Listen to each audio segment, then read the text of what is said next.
আসসালামু আলাইকুম।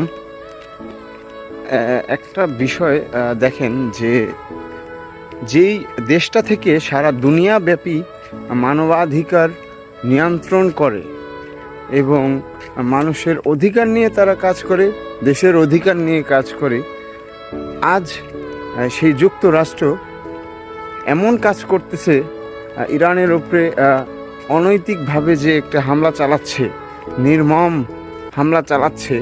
এখন কিন্তু আর কোনো মানবাধিকার সংস্থা নেই, এখন আর কোনো কারো অধিকার নেই। আপনি চিন্তা করে দেখেন, একটা স্কুল হোক বা একটা প্রতিষ্ঠানে 200 শিক্ষার্থী বসে আছে, তাদের ক্লাস চলছে, ওই মুহূর্তে একটি বোমা হামলা বলেন বা যাই মিসাইল হামলার মাধ্যমে ইনস্ট্যান্ট 200 শিক্ষার্থী নাই হয়ে গেছে।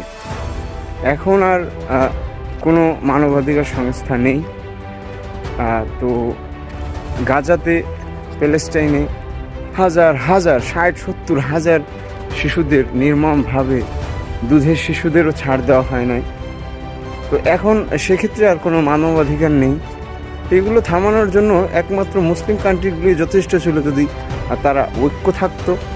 আমাদের ভিতর দ্বন্দ্ব, আমাদের ভিতর এই সমস্যা ওই সমস্যা, এই সব কিছু মিলিয়ে আমাদের যদি ঐক্য থাকতে পারতাম, আজ আমাদের এই দিনটা দেখতে হতো না।